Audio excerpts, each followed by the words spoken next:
欢迎来到巴巴娱乐呀频道，请订阅频道，所以大家不要错过当天最热门的新闻。我们今天的时事通讯包括以下内容：2年后，程毅被千箭刺穿的经典场景终于出现了。当那一幕在《天地剑心》第32集播出时，无数观众屏住了呼吸。那是一个注定被铭刻在武侠剧史册的瞬间，王权富贵立于万箭之阵，血衣飘摇，风声四哭，箭雨如瀑。程毅的眼神没有愤怒，没有恐惧，只有一种悲凉的释然。那一刻，他像是真的死去了，却也像是用生命完成了最后的救赎。这一场戏，剧组整整拍了7天。7天里，程毅几乎每天都要吊着威亚，被数以百计的道具剑从四面八方指向身体。工作人员回忆，每次开拍前，程毅都要一个人静坐10分钟。他说要让自己死进去。拍摄期间，他的手臂和肩膀多处擦伤，盔甲的金属边甚至划破皮肤，但他从未叫停。导演王一许说，他不想让观众看到演员在演死，而是希望观众看到人真的死了。2年前，《天地剑心》刚开始筹拍时，剧本中千箭刺心这一幕就被列为全剧情感爆点。编剧曾说，这一幕是王权富贵命运的终章，也是剑心与人心的融合点。但直到程毅真正演出来，所有人都发现这一幕远超文字的力量。当程毅缓缓举剑，眼神穿透剑阵，微微颤抖的手仍紧握剑柄时，那份克制的痛感直击人心。导演没有选择激烈的配乐，而是让风声与心跳声交织。随着第一柄剑穿透他的胸口，程毅的身体微微一震，唇角有一丝血迹，却依然平静。镜头推进，他低声说出那句：“我不负天地，但负自己。”那一刻，无数观众泪崩。程毅被千箭刺穿，王权富贵谢幕，全网哭成一片。短短2小时，这个话题的阅读量突破5.3亿，讨论量超过180万条。有人说，这是程毅职业生涯最震撼的5分钟。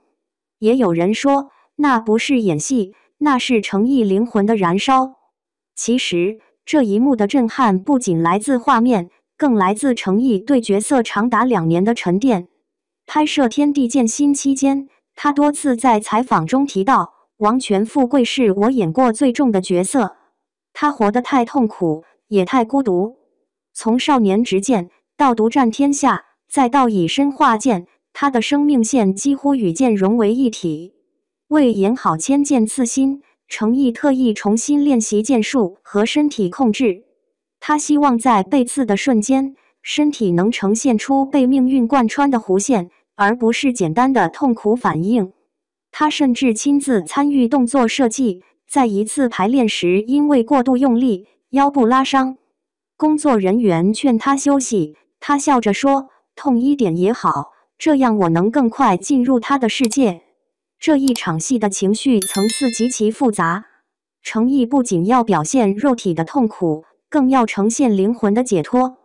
王权富贵此刻明知必死，却仍选择逆命而行，用自己的命换天下苍生的安宁。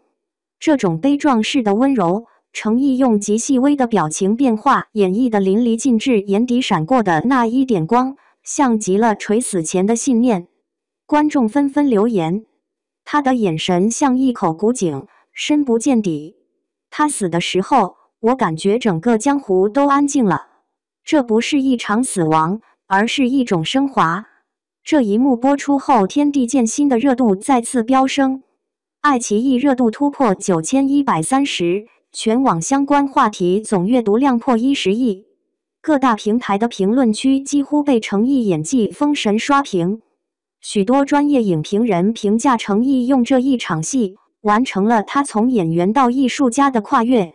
导演王一许在幕后特辑中透露，那场戏拍完后，全场没有人说话，灯光师、摄影师、化妆师都在掉眼泪。程毅下威亚时，全身都在抖，他说自己真的感觉死了一次。有网友将那一幕剪成短视频，配上剑心诀的配乐，仅1天播放量就破亿。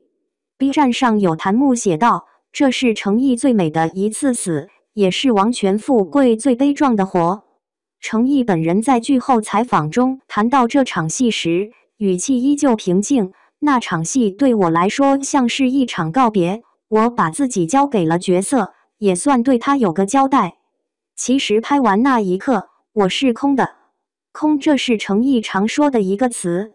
他曾多次提到，演员在演绎极限情绪时，最难的不是哭或喊，而是空。空意味着脱离自我，进入角色的命运。观众看到的程毅是被千剑刺穿的王权富贵，但他自己早已与角色一同死去。这也是程毅表演的独特魅力，他从不追求夸张的戏剧张力，而是用极致的真实感打动观众。天地剑心整部剧的灵魂就在真上，真打、真哭、真伤，也正因为这种真，程毅才能让观众信服。有业内人士评价，程毅是那种可以把悲伤演得不声不响，却让你心碎的演员。在《莲花楼》里，他把隐忍演成了温柔；在《天地剑心》里，他把死亡演成了救赎。如今，这场千剑刺穿的名场面已经超越了影视剧本身，成为程毅职业生涯的象征时刻。它不仅让人看到一个角色的终结，更让人看到一个演员的蜕变。从琉璃的司凤，到莲花楼的李莲花，再到天地剑心的王权富贵，程毅用一部部作品证明，他不是靠流量活着的演员，而是靠信念、靠沉淀、靠灵魂塑造人物的艺术家。如今的观众已不再满足于表面热闹的特效和剧情，他们渴望真情与共鸣。而程毅恰恰代表了这一代演员的信念感，他用真诚打动观众，用作品回应质疑。千剑刺心一幕之后，天地剑心的弹幕中刷满了3个字，那是观众对王权富贵的告别，也是对程毅的致敬。